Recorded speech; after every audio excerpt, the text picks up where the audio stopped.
Belum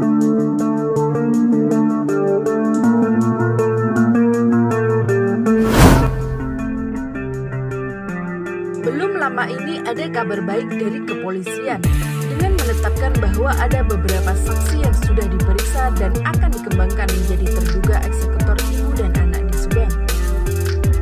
Namun sebelum lanjut, jangan lupa like, subscribe, dan nyalakan lonceng notifikasinya agar kalian gak ketinggalan berita terbaru dari channel kami. Polisi telah menggelar analisis dan evaluasi untuk menetapkan terduga yang kemungkinan akan secepatnya dijadikan tersangka dan akan langsung dibekuk dalam kasus perampasan nyawa ibu dan anak ini. Akan tetapi polisi dalam memproses kasus perampasan nyawa ibu dan anak di Subang ini dengan ekstra hati-hati untuk menetapkan pelaku dari kasus perampasan nyawa ini. Seperti diketahui, dalam mengurus kasus perampasan nyawa ibu dan anak di Subang ini, polisi didukung oleh BIN dan ahli forensik dari Mabes Polri. Namun sekarang kasus perampasan nyawa ibu dan anak ini digantikan oleh Polda Jabar. Saat ini penyelidikan dari kepolisian sudah menggenggam identitas terduga dalang dari kasus ini. Dan tidak akan lama lagi polisi akan memberitahukan saksi menjadi terduga dan akan segera melakukan penangkapan kepada terduga.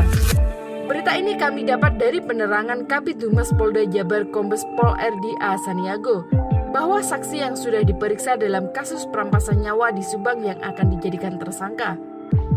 Berdasarkan Kombes Pol RD Asaniago, bahwa penyidik lebih intens menjalankan penyelidikan kasus ini, baik pemungutan alat bukti maupun pemeriksaan pada saksi-saksi.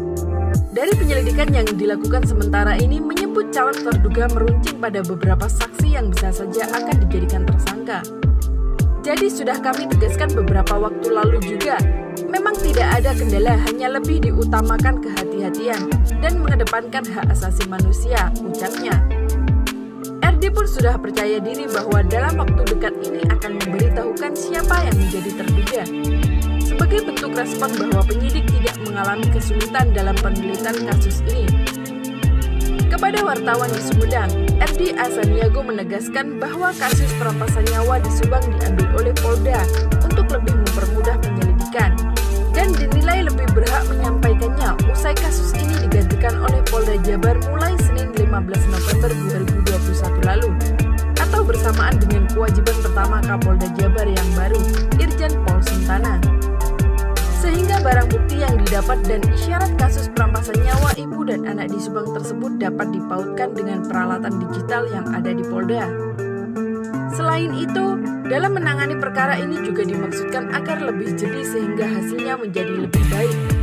Hal lain bahwa polisi sudah menggenggam nama terduga eksekutor ibu dan anak di Subang ini disingkap oleh ahli forensik dari Mabes Polri, Dr. Sumi Hasti Purwanti, yang disampaikan dalam kanal YouTube Denny Darko. Ahli forensik Dr. Sumi Hastri yang hadir secara offline bersama Denny Darko menyebut bahwa secara ilmiah memang sudah menggenggam calon terduganya dan tinggal menunggu kabar dari penyidik. Saya ingin memastikan dulu yakin orang itu terlibat dalam tindak pidana. Nah, dari hasil pemeriksaan sekarang kan dari puluhan saksi bisa naik tersangka. Dari bukti-bukti yang kami periksa di laboratorium forensik, ucap Dr. Sumi Hastri. Mudah-mudahan dalam penjelasan yang disampaikan Kabid Humas Polda Jabar Kombes Pol RD Asaniago tak butuh waktu lagi untuk menyingkap perkara perampasan